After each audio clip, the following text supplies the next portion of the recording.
मुझको लगातार स्वर्ग धरा एक समान बुलाता है। मुझको लगातार स्वर्ग धरा एक समान बुलाता है। इधर बुलाता स्वर्ग मुझे, उधर बुलाती पृथ्वी मुझे। माया मोह सुशाश्वत है, माया मोह सुशाश्वत है, धीमे स्वर से कहता है। माया मोह सुशाश्वत है, धीमे स्वर से कहता है। सत्य की राह दिखा के मुझे सुरसुखा बुलाता है। आदरणीय फादरगण एवं मेरे प्यारे भाई, दो तरीके की आवाज सुनाई देती है हमें। एक आवाज स्वर्ग से सुनाई देती है तो एक आवाज पृथ्वी से। इसी प्रकार स्वर्ग की आवाज सुनकर अनंत जीवन की खोज में निकले एक धनी युवक के बारे में मनन चिंतन करेंगे हम आज। संत लूकास के अनुसार समाचार अध्याय 18 पद संख्या 18 में हम इस धनी युवक के बारे में पढ़ते हैं। यह धनी युवक ईसा के पास आता है और उससे बोलते हैं, हे भले गुरुवर, मुझे अनंत जीवन प्राप्त करने के लिए कैसा भला कार्य करना होगा। यह सुनकर ईसा तुरंत जवाब नहीं देते हैं, बल्कि उससे दोबारा प्रश्न पूछते हैं कि तुम मुझे भले क्यों कहते हो? ईश्वर को छोड़कर कोई और भला नहीं। ईसा स्वयं ईश्वर होते हुए भी या ईश्वर पुत्र होते हुए भी अपने भले होने का श्रेय स्वर्गीय पिता ईश्वर को देते हैं। ये शायद उनका मानवीय या स्वर्गीय गुणों का अवबोध करवाता है।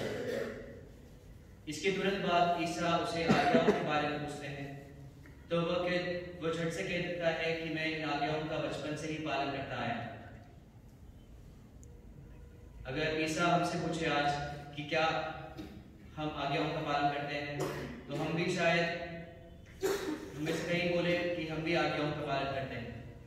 लेकिन हमें अपने आप को परख कर देखना चाहिए या जांच करके देखना चाहिए कि क्या हम बाहरी रूप से ही आज्ञाओं का पालन करते हैं या अंदरूनी रूप से भी जो आज्ञा हमें मिली है वो आज्ञाओं को समझकर उसे पालन करते हैं।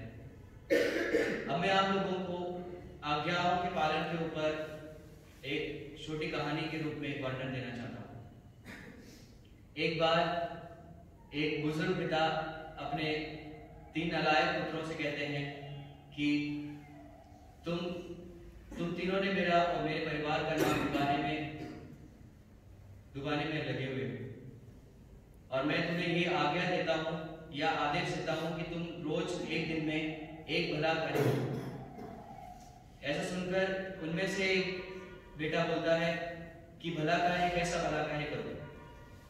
तो वह पिता उसे कहता है कि तुम एक बुजुर्ग महिला को सड़क पार करने में या रोड क्रॉस करने में ही मदद कर दो, वो ही बहुत बड़ा भला कार्य हो जाएगा। ऐसा सुनकर तीनों बेटे निकल पड़ते हैं भले कार्य करने के लिए और वे शाम को लौटते हैं और पिता से दोबारा मिलते हैं। पिता उनसे एक एक कर पूछता है कि तुमने क्या क्या भला कार्य किया? तब पहला बेटा बोलता है कि मैंने आज एक बुजुर्ग महिला को देखा और मैंने उसको सड़क पार करने में मदद की। तो पिताजी उन्हें शाबाशी देते हैं, उन्हें बोलते हैं कि तुमने बहुत ही बढ़िया काम किया। फिर दूसरे लड़के से पूछते हैं तो दूसरा लड़का भी यही कहता है कि मैं आज एक बुजुर्ग महिला को सड़क पार करने में मदद की।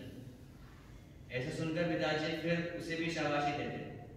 तो उसके बाद तीसरे पुत्र से पूछते हैं, तब तीसरा पुत्र बोलता है कि मैंने भी आज बुजुर्ग महिला की सड़क पार करने में मदद की। तब पिताजी आश्चर्यचकित हो जाते हैं और पूछते हैं कि तुम तीनों ने मेरे आज्ञा के अनुसार एक ही कार्य किया, एक ही भला कार्य किया, ऐसा कैसे? तब तीनों में से छोटा लड़का बोलता है कि हम तो अलग अलग कार्य करने के लिए निकले थे, लेकिन एक बुजुर्ग महिला सड़क पार कर रही थी, हम तीनों ने देखा, मगर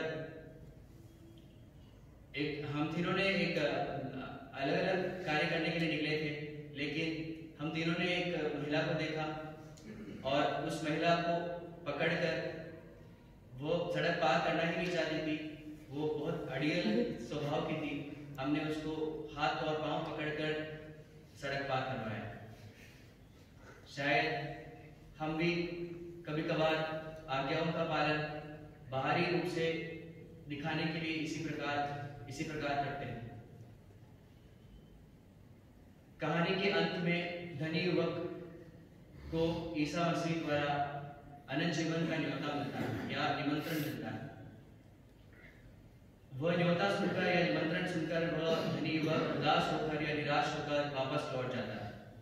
तो ऐसा क्या था उस न्योते में या निमंत्रण में जो वह धनी युवक निराश होकर लौटना पड़ा। ईसा मसीह ने उनसे कहा कि तुम अपना सब कुछ बेचकर गरीबों में बांट दो और मेरा अनुसरण करो।